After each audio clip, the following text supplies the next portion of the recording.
Lord, I just want to thank you for the privilege is to be here tonight, Lord. And your word says, Lord, that we are to pray for those in authority over us. So, Lord, I would like to pray for the mayor and every council member. I pray your blessing and your favour be upon them and their families. And, Lord, we pray for these proceedings tonight. And I pray, Lord, that your presence would be evident in every decision that's made in this place tonight, Lord. Lord, we vow to give you the honour, the glory, and the praise. In Jesus' name, amen. Amen. Pledge allegiance to the flag of the United States of America and to the republic for which it stands, one nation, under God, indivisible, with liberty.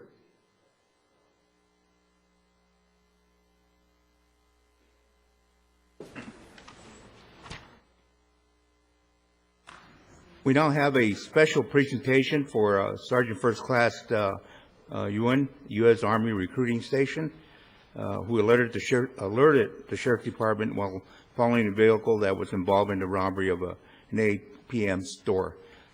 Sergeant?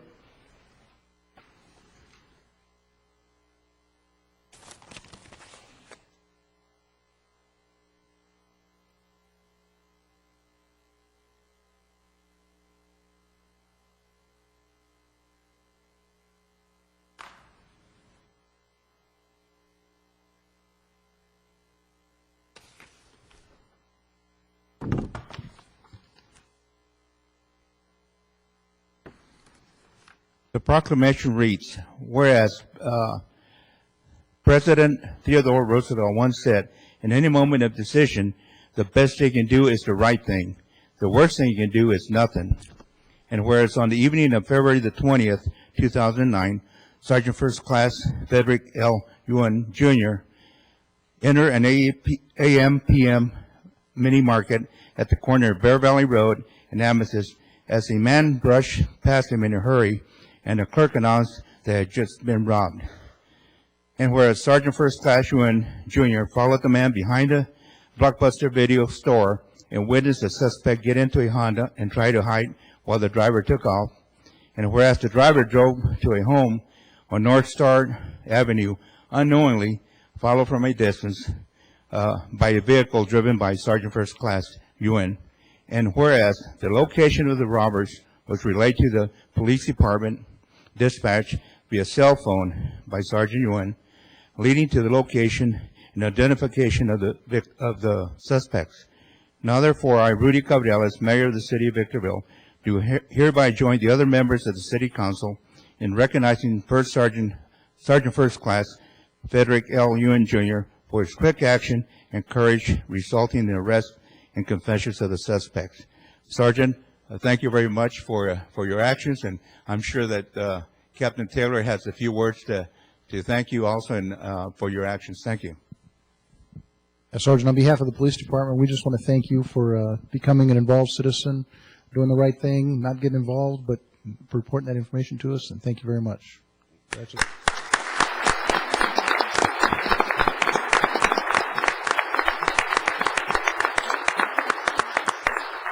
I'd just like to thank the City Council for awarding me this. You know, I look at it as, you know, something that I think everybody should take a part in.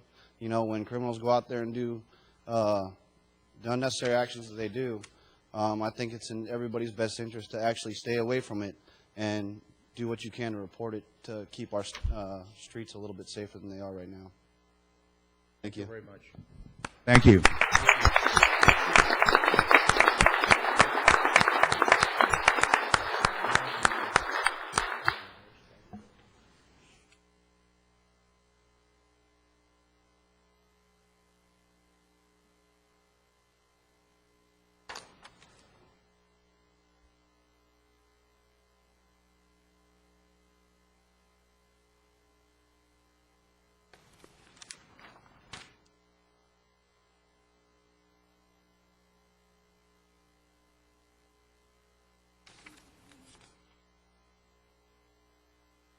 We just have the next on the item on the agenda is the public comment item. Persons wish to address the board on any agenda which are requested to complete one of the white cards that in the foyer, bring it to our city clerk, and when I call you, you can step up to the podium.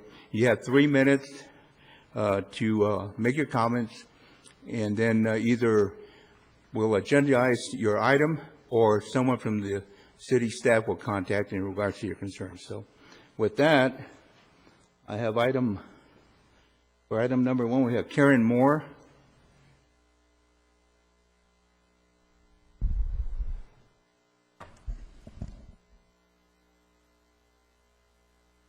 Go ahead. Good evening, Mayor and council members. My name is Karen Moore, and I have lived in the Victor Valley for 30 years, and I've owned businesses in Victorville for almost that length of time. And I'm here tonight to ask for your help.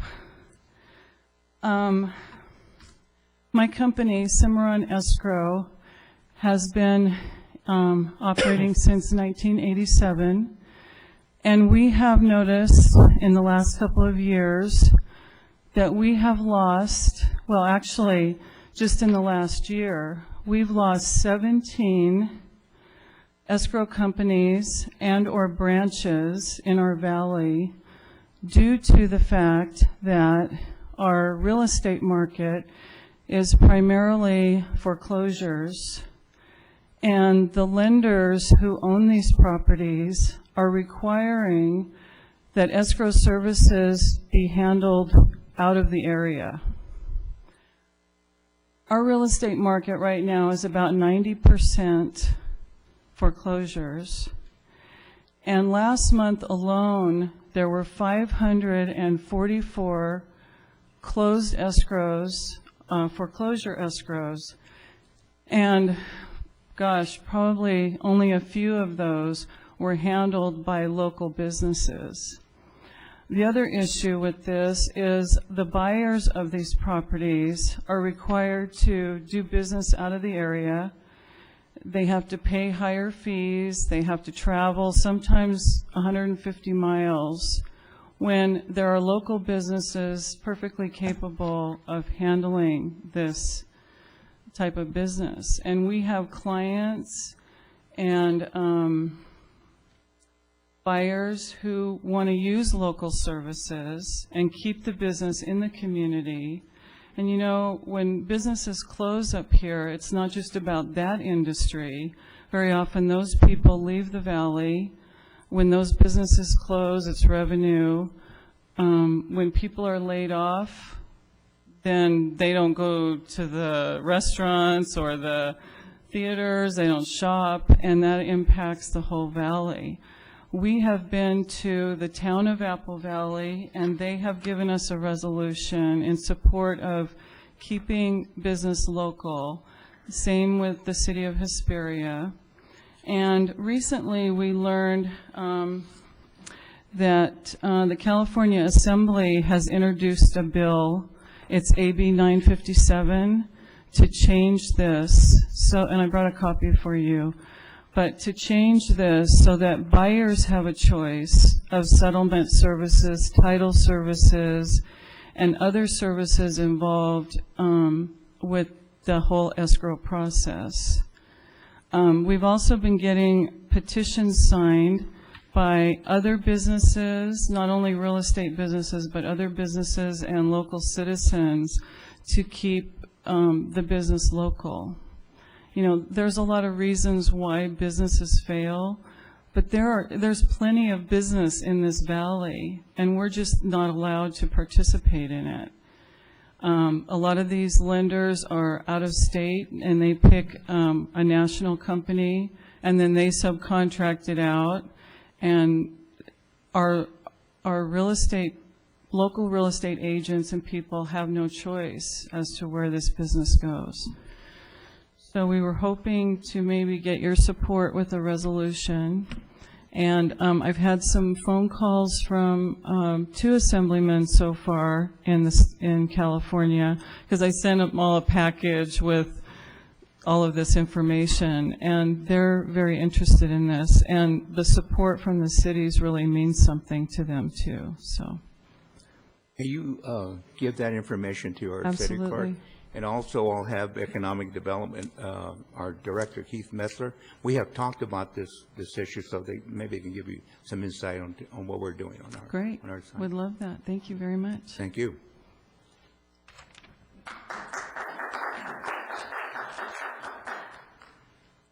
Laura Falcon.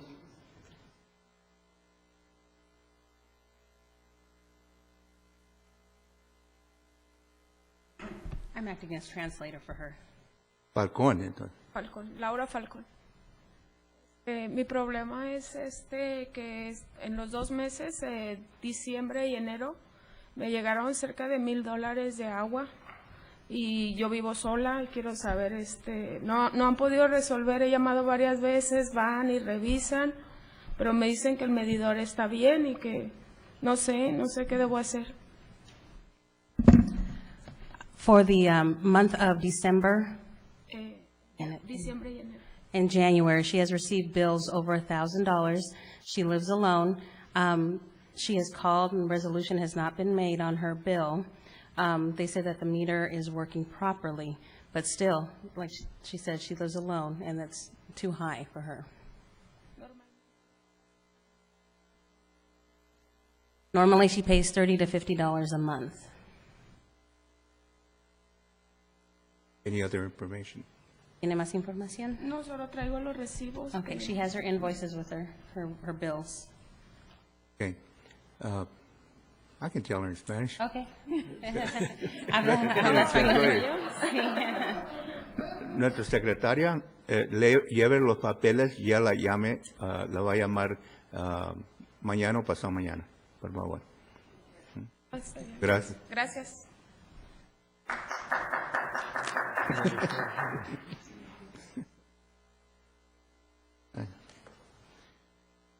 Rudy, for the benefit of the public, you should also probably translate your response. I need a translation. What I told Mrs. Falcon was that she had turned in the information to the city clerk, who is actually in charge of the billing, and that she will get back to her either tomorrow or the following day and assist her. Thank you. We'll now go into our regular sessions, and we have the Library Board of Trustees. And do we have any revisions to the agenda?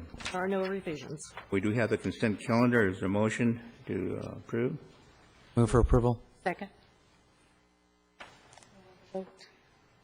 Not working, so we'll take a voice vote. All those in favor? Aye. Next is the Southern California Logistics Rail Authority.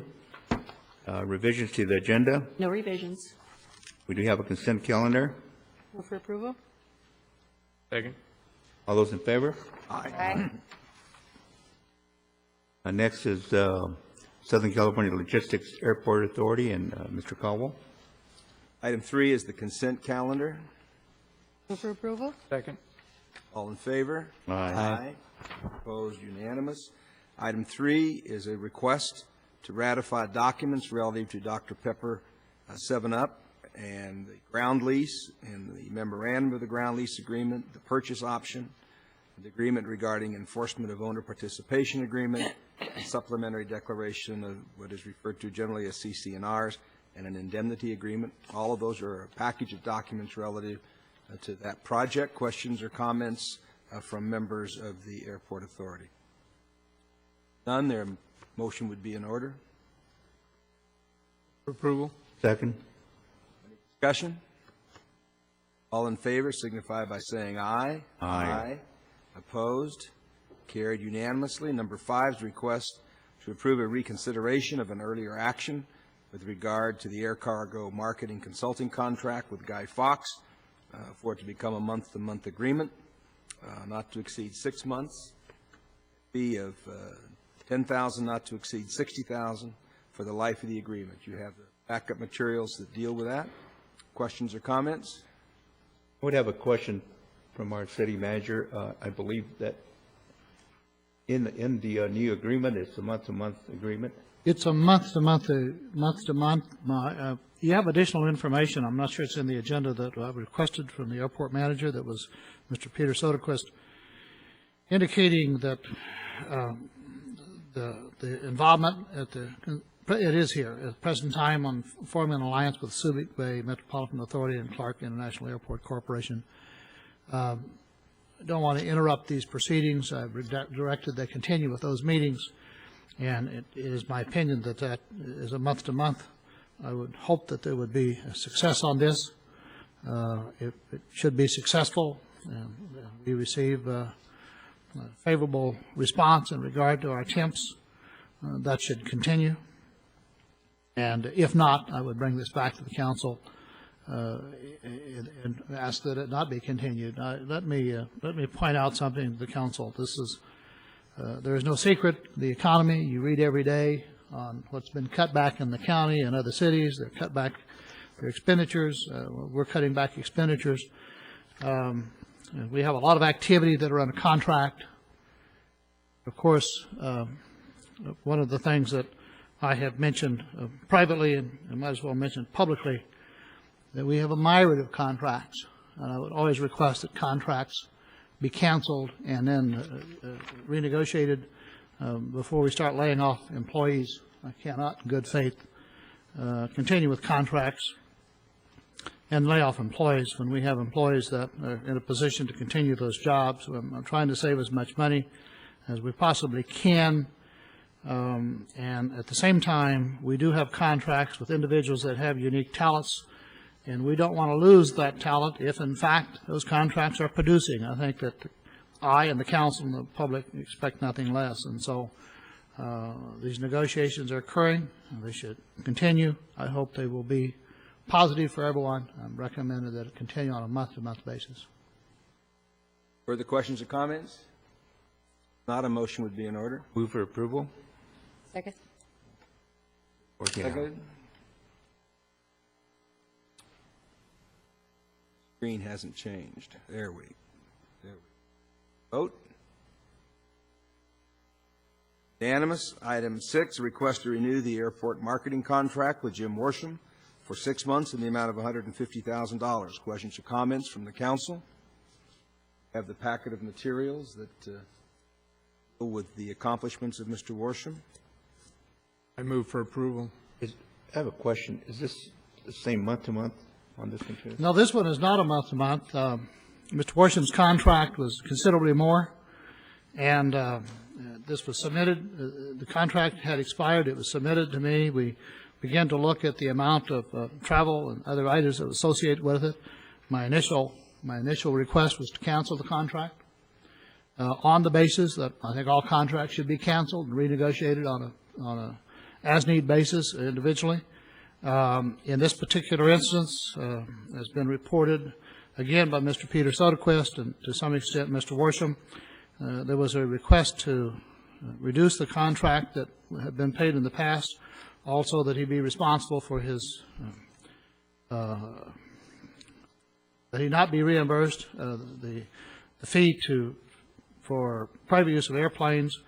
But at the same time, he's very much involved in 2 or 3 contracts that are essential to the continued development of the airport, and felt that upon further consideration that because of the activities that he is involved in and the negotiations that he was involved in, if we could reduce the contract fee, that I would recommend that it be extended for 6 months. This is actually through January till June. In the new budget session, we would take this matter up again and discuss the need and the accomplishments, and then make a determination on availability of funds beginning July 1. Total of $150,000. This one is a total of $150,000, $25,000 a month for 6 months. I would make a motion to approve, or Mike did, I guess. You second? Second. Moved and seconded. May we vote?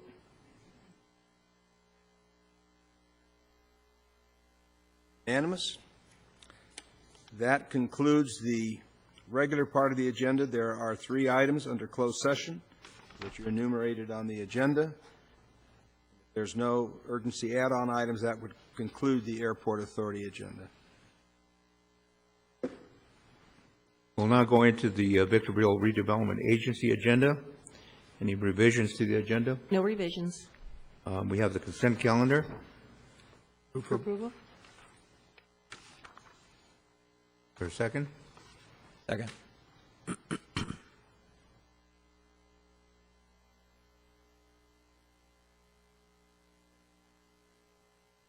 Motion passes. We now have item number 4, which is request to ratify the following documents relative to the Dr. Pepper 7-Up Corporation OPA. Number 1 is the assignment and assumption from Dr. Pepper 7-Up Incorporated to the American Bottling Company. Number 2 is First Amendment to the Owner Participation Agreement. And 3 is the agreement regarding enforcement of Owner Participation Agreement. Move for approval. Second.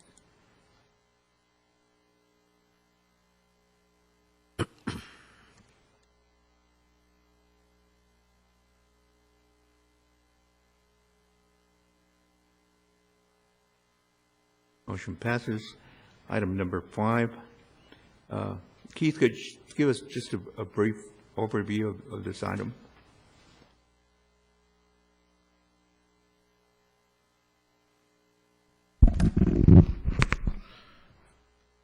Thank you, Mr. Chairman and members of the board.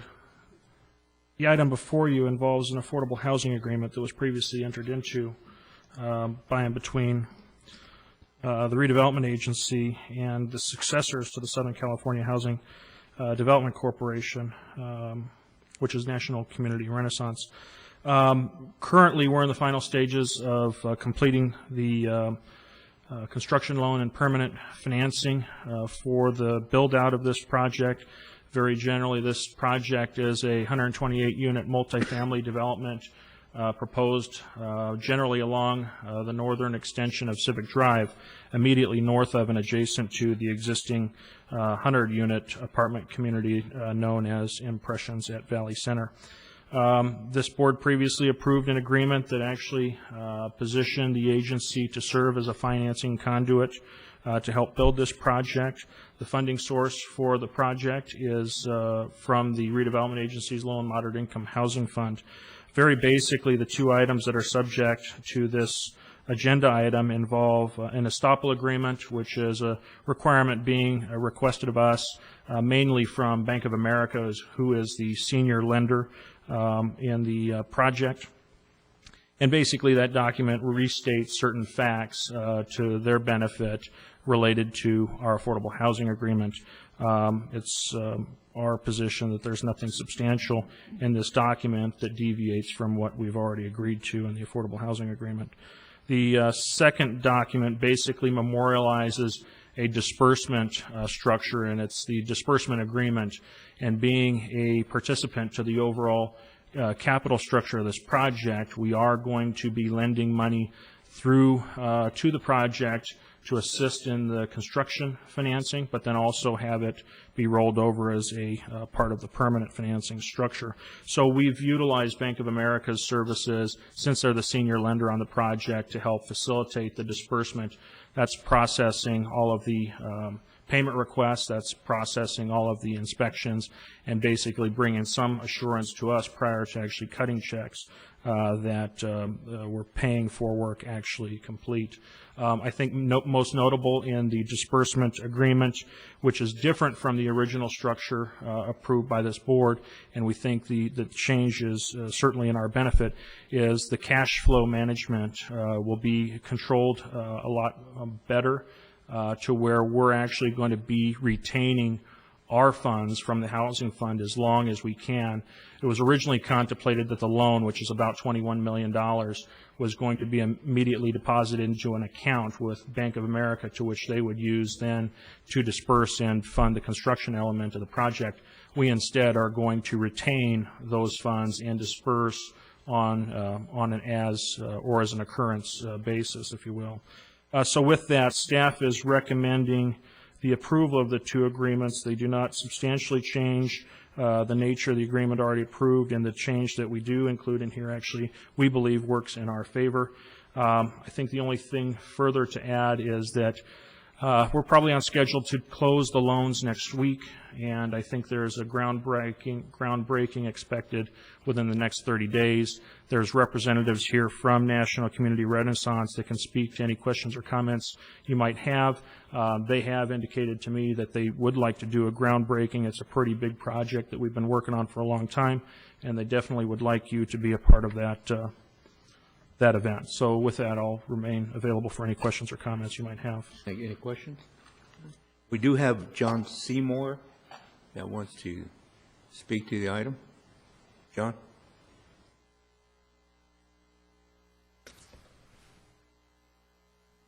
Nothing more to add that Mr. Metzler said, except that we've been working on this project for well over 2 years. It's phase 2. We look forward to the groundbreaking. The disbursement agreement we've reviewed it. Our attorney has reviewed it as well. We've had 3 attorneys review it. It's in your best interest to move forward with that. And with that, we would like to, if you approve the item tonight, schedule the groundbreaking, be a significant amount of jobs created, and also fees and permits being paid to the city in excess of $2.6 million upon approval. Thank you. Thank you. Comments? Good project. Absolutely. Is there a motion? I'll move it. Second. You're too late. You didn't have anything to do with it. Okay, it's approved. We have item number 6 and 7, which are closed session. And we'll move into our Victorville Water District, going back a few years. Victorville Water District agenda. Revisions to the agenda? No revisions. Consent calendar? I'm sorry. For the Water District agenda, I think it's covered under another item, but there is a need for an executive session for the Water District item, but it may be covered under the general section, but if not, I'd like to add that matter. The only way the council could add it is on a finding of immediate need to take action on the item. It's yes, it's an item that arose earlier and has been discussed as part of another litigation. But I thought it was on the item here for a discussion, and I noticed it's not because it involves the Water District. It needs to be added. Yep, the council would have to make a finding pursuant to Government Code 54954.2B2 if the item arose after the posting of the agenda and there's immediate need to take action on the item. Well, if it involves litigation, I'll make the finding. Second. Pending the threatened litigation pursuant to Government Code 54956.9B2. Jim, do you have facts as to that the item arose after the posting of this agenda? Council make that finding, and then there's immediate need? It did arise after a staff meeting and a consultation that we realized that we had an item that only the council can resolve, and because of the threat of litigation that exists that's going to roll into the Water District, we believe we also need approval. I need a discussion. Don't need approval. I do need a discussion and possible approval by the council as it affects the Water District. I'll move the findings. You need the specific subject matter? It would be helpful to have some idea of what the subject matter is. Audit? Okay, then, on a potential litigation, the findings, Mr. Cox has enumerated the reasons, and you need a motion to add it. So move. That will be added to a closed session It would be pending threatened litigation pursuant to Government Code 54956.9B2.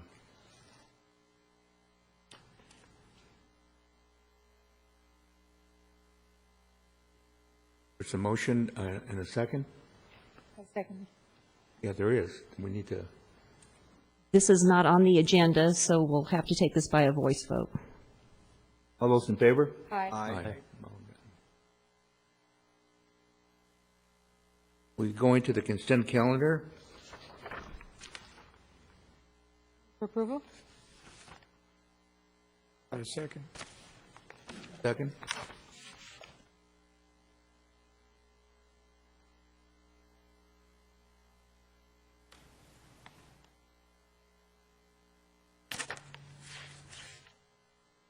Item number 4 is request to award a contract to DDH Apple Valley Construction in the amount of $357,555 for the construction of Sierra Road and Pacoima Road 24-inch arch-thick of Great Water Pipeline. Is there a motion? Second.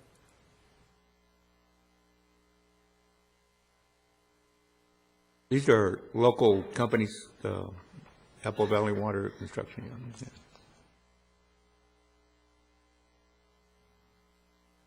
Number 5, request for the same company for a construction of water projects at various locations, 24-inch SCLA West Side water line and 24-inch Amethyst Road water line, Innovation Phase 4 domestic water line, and Innovation Phase 2 domestic water line in the amount of $2,759,138.80. There a motion to approve? Approve. I asked Mr. Lamson for a map for these two items, just so we can get an idea where they were. They're right there. Ah, there they are. Thank you. This is for item number 5. Yes. Is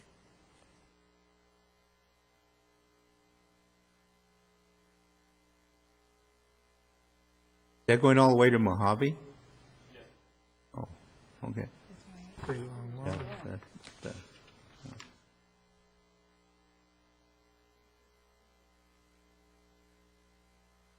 Local company gets all the work. Mhm. It's good. We need to screen back.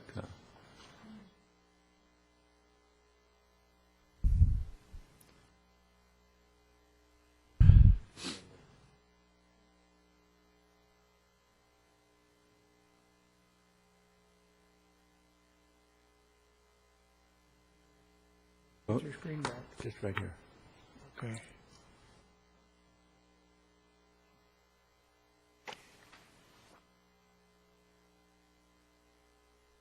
And it should be noted that we do have close items for the Water District.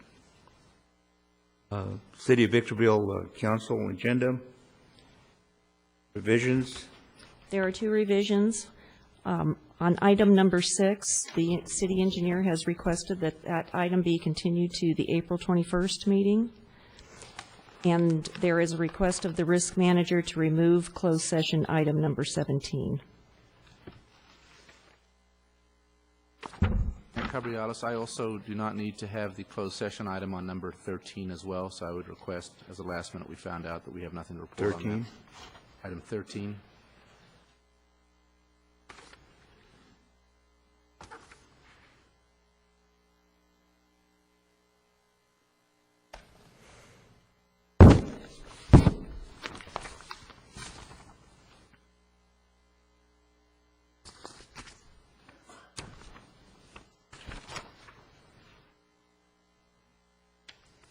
Item number 3 is a public hearing. A public hearing to hear arguments for or against adding Chapter 10.01 to the Victorville Municipal Code, enacting an enabling ordinance for the setting of sewer rates.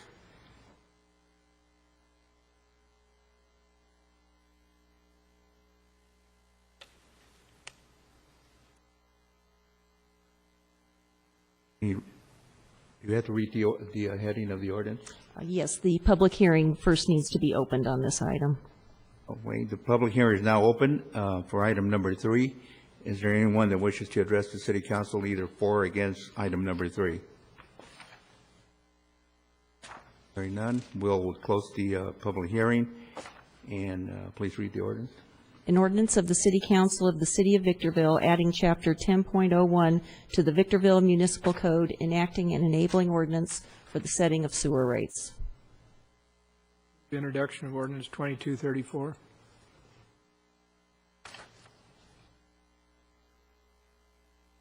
Second? Second.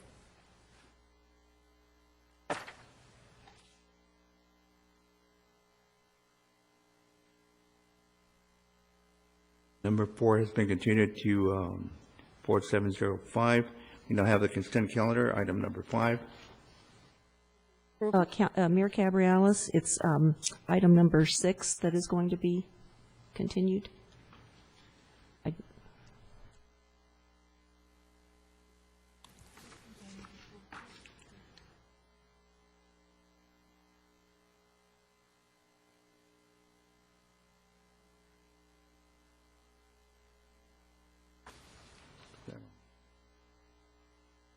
Second, your consent calendar, number 5? Consent calendar.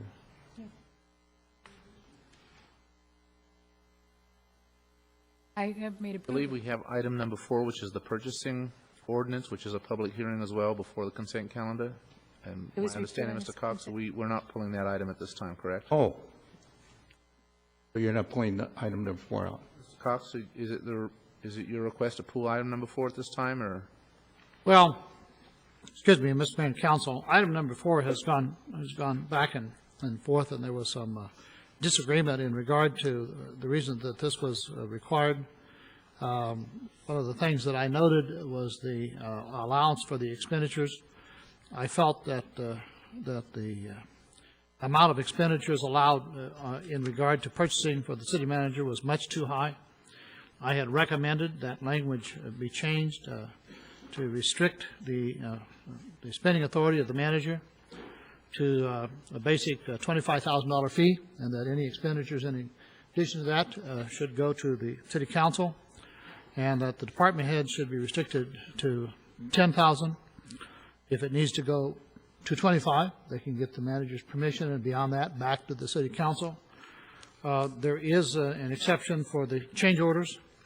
In looking at the change orders, I know that, and I discussed with the attorney today and asked if the language should stay as it is for the time being, and that change orders are generally found in the state's contract code on projects where the engineer is allowed to do the percentages. This allows the city manager to have a much higher fee on a change order, and I can't find the section, but it was $100,000 or 10% of the contract fee, whichever is less, as I recall the language. But I asked that all these changes be made. I realize that as large as the city is and the amount of expenditures we have, that it may be necessary to have expenditures more, but I feel at this time that it was in the best interest of the city and the city council to restrict that amount of authority that department heads or the council or the manager should have. If this turns out to be a problem in the future, or if there's any reasons that it should be extended beyond that because of construction, emergency construction and other matters, or public works contracts that would be cause a problem if they were delayed, I think we can address them at that time. And specifically under the general public works, if there are actions that happen that constitute an emergency, the manager is always authorized to declare that emergency, have the existing expenditures under the current law, notify the council within 24 hours, and the council ratifies that expenditure. This is under a separate section. With that kind of backup, I felt that these expenditures, I think that the council should get familiar with these at the time, and rather than to go into the details of what could have happened or what would happen, I think it's best to restrict the amount of money at this time. Other issue was the change orders. Change orders. No, the change order, we have that. It was I have the change orders where it's not to exceed 20% of the contract price. I think I discussed that one, didn't I? I said 10%. It's 20%. Is that correct? And there was an issue, I think, related to local vendor preferences. The local vendor preference, there have been several instances. I have not had the chance to research that. I am told that this was a high priority of the council, local vendor preference.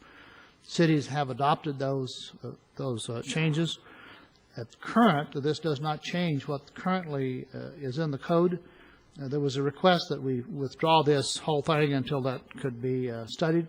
However, it's I believe it was 3%. There may be a need to revise that based upon other considerations, and I think that should come back as a further consideration, because we're moving ahead on projects And because this was approved months ago in regard to change to the charter city, and because of the demands that are made by some of the department heads and contracts we're moving in, I think that I recommend that we go ahead with those dollar changes made by the attorney at the request of the council.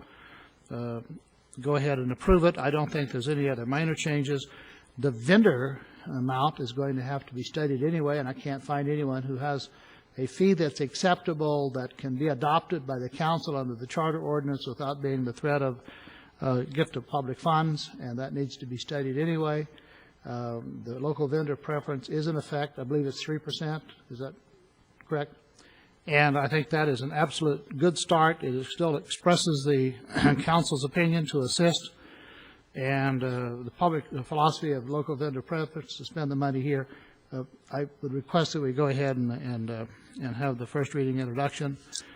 If there is a need to delay, if we run into something that's unanticipated, nothing is lost because it can be done and halted at the next meeting, but I believe it will go smoothly, and then after we've had time to discuss this other item, we'll come back for possible amendments. We would like council input on that also. You're recommending that we go ahead with? I believe that we can go ahead because the local vendor is not going to change. There's no changes, and the only changes that I'm recommending is the substantial reduction in the manager's authority to expend public funds, and believe that when it gets beyond the $25,000 figure, it has to be approved. It should be approved by the city council at a meeting in the public.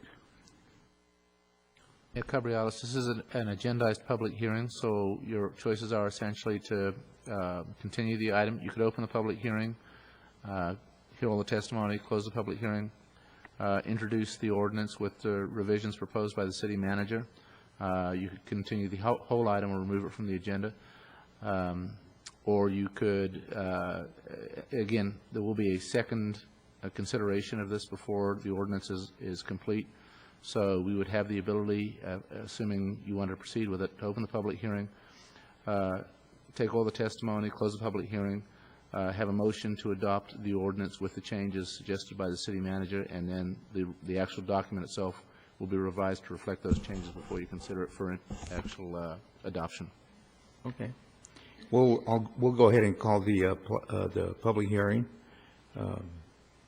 to hear the argument for or against amending the purchasing system as set forth in Chapter 2.28 of the Victorville Municipal Code. The public hearing is open. Anyone wishing to address item number 4, either for or against? Hearing none, then I would close the public hearing and would ask for introduction of ordinance number 2235. An ordinance of the City Council of the City of Victorville amending the purchasing system set forth in Chapter 2.28 of the Victorville Municipal Code for the purpose of adopting new provisions governing public works project contract and other procurements in exercise of its charter powers. Move waive further reading and introduction of the proposed ordinance.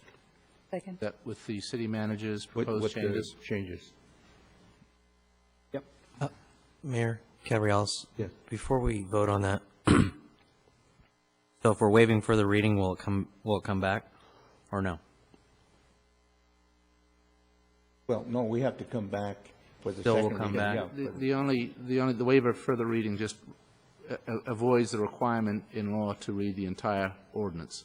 So Forgive me, I am new up here, so I just want to make sure of that. Well, you get to introduce it by just reading the title only without the entire contents of the document, and then the motion would modify the actual text of the ordinance. Councilman McEachran, absent that, you would make the city clerk really angry with you. And you'd be here a lot longer. Well, and then secondly, if I might suggest to our city manager and city staff, if we're going to be amending any of our municipal code, I think it would be proper to provide us with what it is now, what it's going to be, what are those changes in that document, because you're asking me to read a new one versus our current one and try to figure out what those changes are. And as much as I love reading all of this paper that I get on a daily basis, I think it would be nice to at least have, if you're, I know the computer systems and and the way you can track changes and things like that, that ought to be easily done. And I would just ask that at least before it come back to us, that we have that so we know what those actual changes are. Because even with our city manager's changes tonight, it's changed again. So I just think it's important that we all know what changes we're making, as well as the public know what changes we're making. So if we could see that before the next meeting, I'd appreciate it. Absolutely. That, we will get that to you far in advance of the next meeting.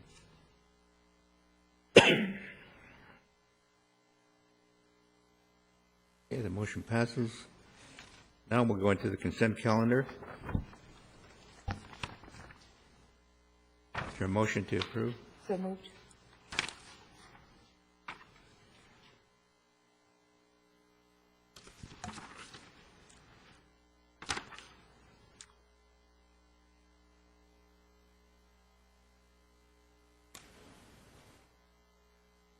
Councilmember Almond, I need a vote. Thank you. Okay, motion. Motion passes. Item number 6, that's the one that's been moved over to April 21st? That's correct. Okay. Number 7 is request to approve amendment number 2 to the contract with Keyman and Son Engineering Contractors of Paradise, California, for the service to abate and demolish additional property at 12841 Mariposa Road in the amount of $14,456. Approval? Second.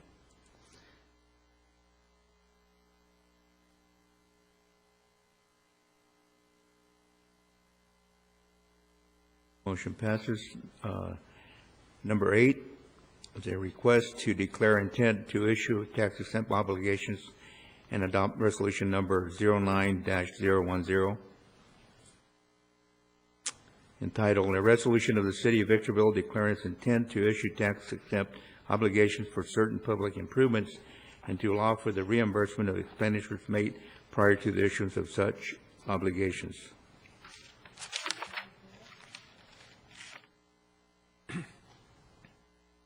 Second.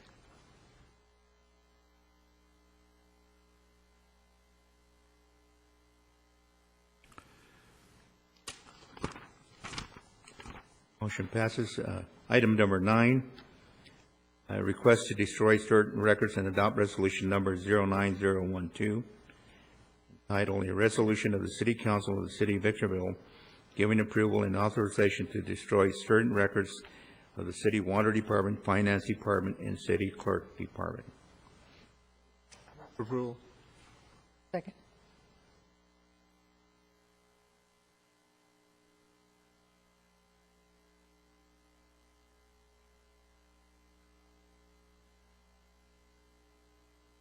Number 10 was moved. No, we'd like you to take action on this item, Mayor Cabriales. This is not a typical public hearing, but it's a resolution of necessity. And this is a resolution of necessity that's actually serving as a master resolution of necessity. The actual property owners previously have been afforded the opportunity to address the council in a public hearing forum. Nevertheless, I would like you to open up a hearing for any affected property owners, take any testimony so that due process is completely met, and then consideration of the resolution of necessity. Well, for item number 10, it's a request to adopt resolution number 09-013, and I'll open up a public hearing. Anyone wishing to address the city council, either for or against item number 10?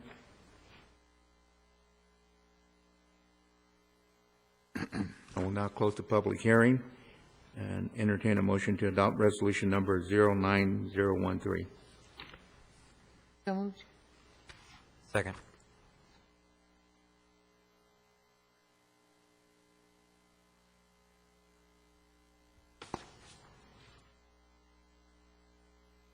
Motion passes. We have item number 11, a request to allocate $900,486 in community development block grant and $343,559 in home investment partnership program funds for fiscal year 2009-2010. Very brief explanation of this.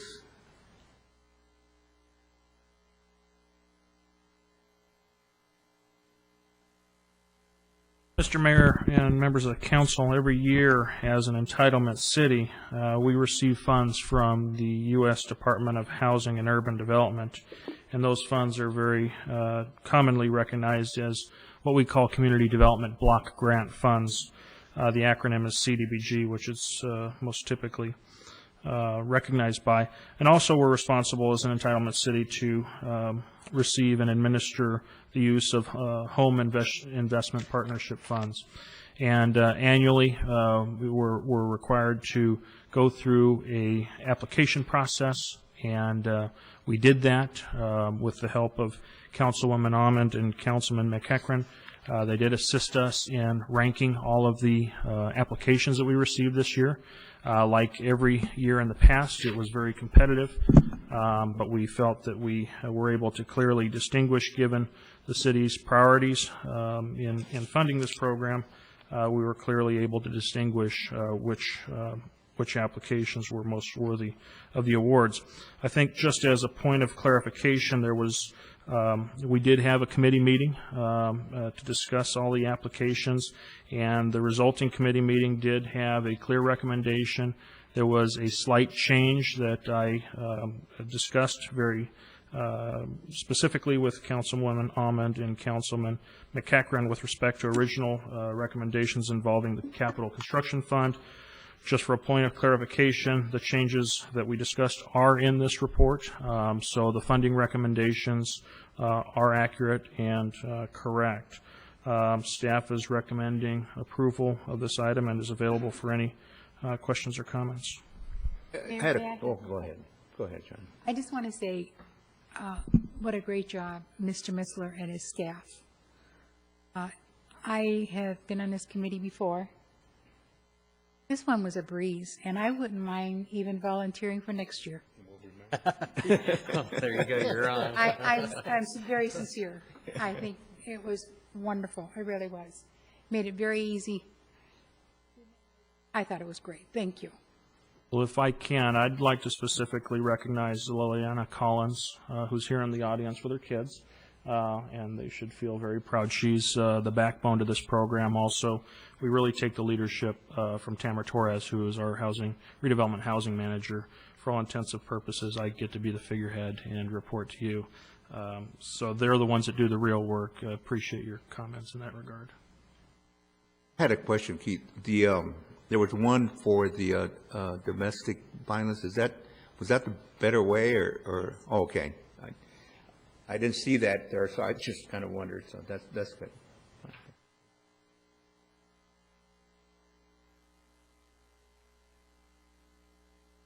I'll make a motion. I'll second it.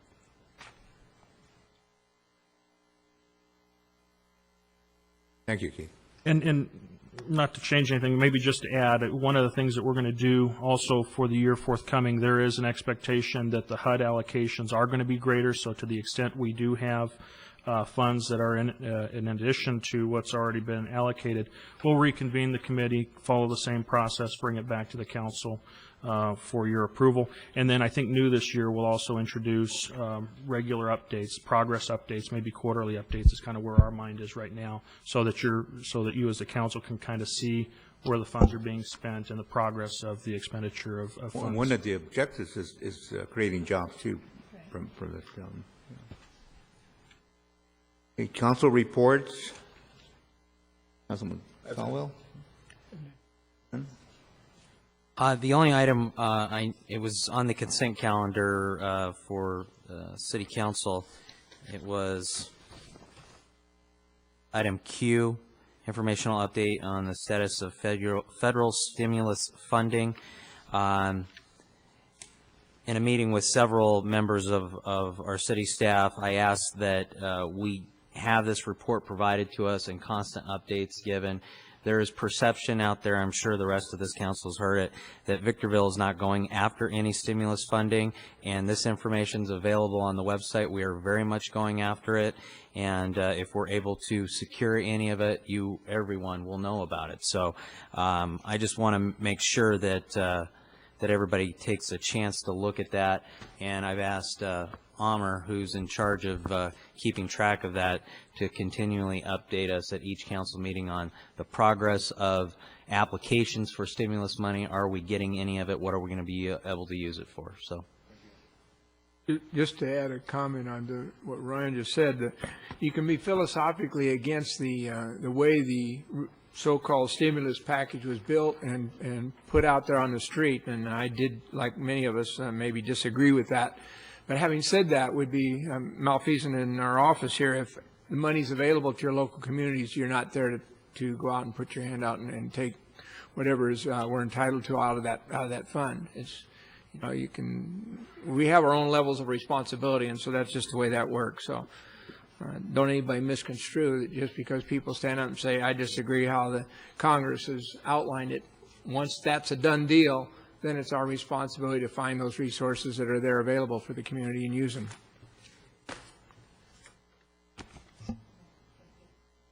That concludes the meeting, and we'll now go into closed session. Andre? Cabrialis, there are numerous closed session items. Some pertain to existing litigation. On those, the parties to the litigation and the case numbers are listed on the agendas.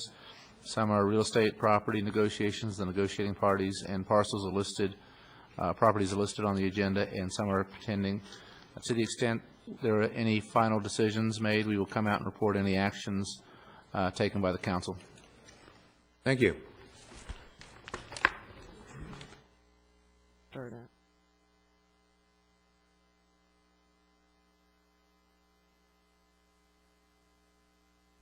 As a result of closed session, we have 3 reportable actions. The first is with respect to the Victorville Bar Map litigation, case number CIVV S800863.